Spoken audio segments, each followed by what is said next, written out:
This is the St. Johns County Real Estate Auction Report brought to you by Vanta Quality Assets. You can find us at vantallc.com. Investors welcome. Now, let's go to court. And at the auction, now, as I mentioned, we're only going to show properties that have sold. This particular property sold for 70 cents on the dollar, according to Zillow. Now, again, be very careful of Zillow. It's not always 100% correct, but here's the property. Some condos actually sold. This is a condo, Unit 101, 265 Atlantis Circle. I have to say it's not that great of a condo, but hey, they got it at 70%. The reserve was 65. Well, look at the high bid. There was a back and forth, I can tell you, on this one. For some reason, the lien was there as well, but it wasn't that big, and I don't know, 70% plus they have to pay the lien. I gather we didn't do too much research on this one because we really don't like condos, but we're looking into it anyway. Next one is 386 Stonehurst Parkway, St. Augustine. This is the property right here. Pretty, nice little cookie cutter home, but was bought at $80,000. It was in good shape, I'm sure. Again, this is one of the homes that we did not really have time to look into. We're doing some things, and yeah, we have properties to sell as well, so couldn't really buy this one. But they did get it at 80%, which is quite high, according to this estimate. It's quite high. So let's go to the next one. This one was purchased at 66%, Montclair Cove Court. I'm not sure on the condition of the house as well. We didn't go check it out, but it is in Jacksonville, 1712 Montclair Court, and it's in a very nice area. I mean, almost every home's got lots of property, lots of trees, pools, and so forth. That's a big plus, and it was purchased at 66% by the Wolfpack. Guys, I call the Wolfpack. This last one was not purchased by us either. 9676 Deer Run. It is a condo for that purpose. It was purchased at 73%, close to the Pro Max as far as I'm concerned, but 248,061 was the reserve, and the high bid was 248,062. Somebody wanted it, and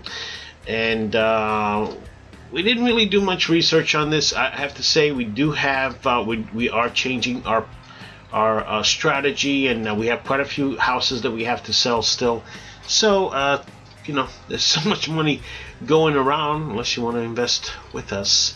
Anyway, that's as far as she wrote when it goes to the courthouse. Now, I will do a new segment after this, so watch for it. And in other news, remember that downhill channel that I was talking about, that flag or downhill channel, still going. This is the 30-year fixed mortgage rate, still going down. This is a 5-year chart. Let's look at 6 month, and it looks like it peaked at 3.72.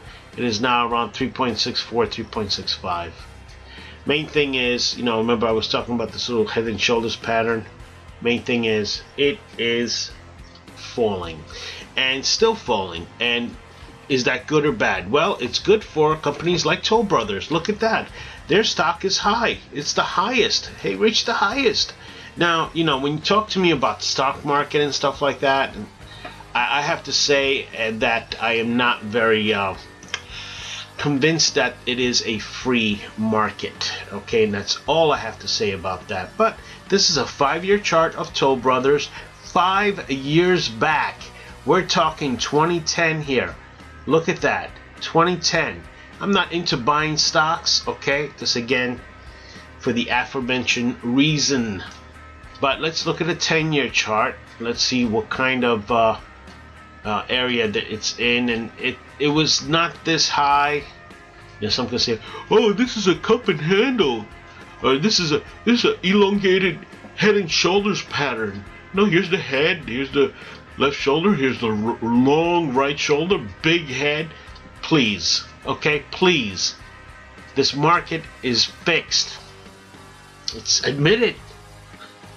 It's admitted. The Federal Reserve has a, has a stock buying desk, whatever they call it. It's the way I call it. They admit it. And where's that money come from? The printing press. Where does that money come from? Air. That's enough about that.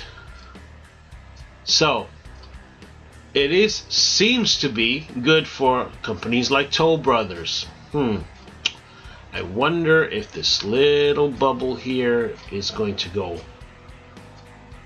boom like that. Anyway, investment research dynamics. I am more inclined with people like Dave Kranzler, who puts this out. Awesome writing. I like his style, and he's a big proponent of shadowsats.com, John Williams, which I am too. Weaker than expected headlines data in the next week should push consensus expectation meaningfully towards an outright quarter-to-quarter contraction, operative term, for the April 29th initial estimate first quarter GDP growth, quote-unquote growth. Once revisions are in place, that first quarter GDP contraction should be the deepest. Again, I say the deepest since the economic collapse of 2007 into 2009. GDP contraction. First quarter GDP contraction should be the deepest. These are words from a man who does the books just like the way they're supposed to be done. Okay? And as we go on, we're going to see, oh, this is not good. What is this? Well, this is a chart from February of 2011 all the way up to February now, 2015. Business inventory to sales ratio. Look at that. Interestingly enough, Walmart's been closing stores down for quote-unquote plumbing issues. Inventories to sale ratio, meaning that businesses are holding more inventory than making sales. That's not good. Just like this says, this is not good. If you had a business and you were holding inventory and it wasn't selling, bad times. Not good. Not good. But is it all bad? Let's look. Mish Shedlock. Mish.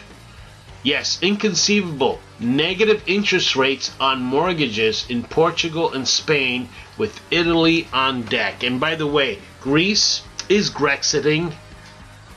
If you don't know what that is, just Google it. They're getting out of the euro. It's just a matter of just a few days. Italy, Spain, and Portugal. They're soon to follow, along with now negative interest rates. This is NERP. If you ever heard of NERP, negative interest rate policy, NERP. It's ridiculous. It's Keynesian madness. Keynesian madness, NERP. This is where they pay you to borrow money. Listen, hats off. Have no fear and bid well. That's all I have to say about this. Bye-bye.